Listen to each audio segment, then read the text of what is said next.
ஆதியாகமம் 25. ஆபிராகம் கேத்தூராள் என்னும் பேர் கொண்ட ஒரு ஸ்திரீயையும் விவாகம் பண்ணியிருந்தான். அவள் அவனுக்கு சிம்ரானையும் யக்ஷானையும் மேதானையும் மீதியானையும் இஸ்பாக்கையும் சூவாகையும் பெற்றாள். யக்ஷான் சேபாவையும் தேதானையும் பெற்றான். தேதானுடைய குமாரர் அசூரீம் லெத்தூசீம் லெயூமீம் என்பவர்கள். மீதியானுடைய குமாரர் ஏப்பா ஏப்பேர் ஆனோக்கு அபீதா எல்தாகா என்பவர்கள்.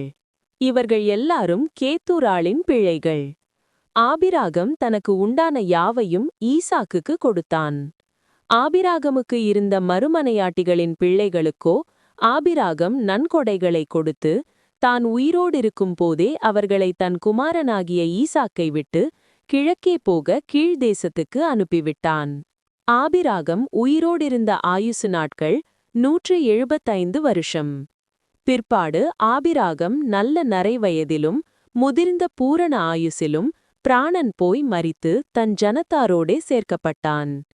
அவன் குமாரராகிய ஈசாக்கும் இஸ்மவேலும் மம்ரேக்கெதிரே ஏத்தியனான சோகாரின் குமாரனாகிய எப்பேரோனின் நிலத்திலுள்ள மக்பேலா என்னப்பட்ட குகையிலே அவனை அடக்கம் பண்ணினார்கள். அந்த நிலத்தை ஏத்தின் புத்திரர் கையிலே ஆபிராகம் வாங்கியிருந்தான். அங்கே ஆபிராகமும் அவன் மனைவியாகிய சாராளும் அடக்கம் பண்ணப்பட்டார்கள். ஆபிராகம் மரித்தபின் தேவன் அவன் குமாரனாகிய ஈசாக்கை ஆசீர்வதித்தார். லகாய்ரோயி என்னும் துறவுக்கு சமீபமாய் ஈசாக்கு குடியிருந்தான்.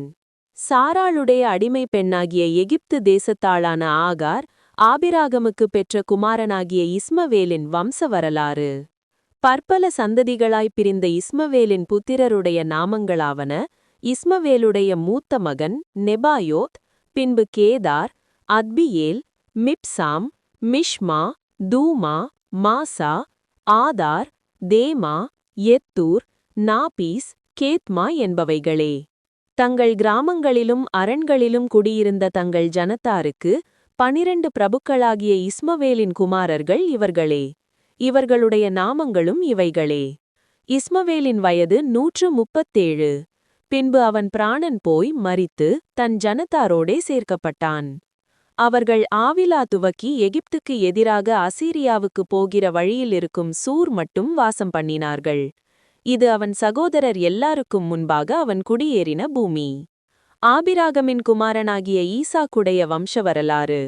ஆபிராகம் ஈசாக்கை பெற்றான். ஈசாக்கு எபேக்காளை விவாகம் பண்ணுகிறபோது 40 வயதாயிருந்தான். இவள் பதான் அராம் என்னும் சிறிய தேசத்தானாகிய பெத்துவேலுக்கு குமாரத்தியும் சிறிய தேசத்தானாகிய லாபானுக்கு சகோதரியுமானவள். மலடியாயிருந்த தன் மனைவிக்காக ஈசாக்கு கர்த்தரை நோக்கி வேண்டுதல் செய்தான். கர்த்தர் அவன் வேண்டுதலை கேட்டருளினார். அவள் மனைவி கர்ப்பம் தரித்தாள். அவள் கர்ப்பத்திலே பிள்ளைகள் ஒன்றோடொன்று மோதிக்கொண்டிருந்தன.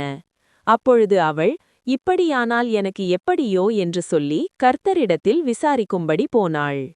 அதற்கு கர்த்தர், 2 ஜாதிகள் உன் கர்ப்பத்தில் உண்டாயிருக்கிறது. 2 வித ஜனங்கள் உன் வயிற்றிலிருந்து பிரியும்.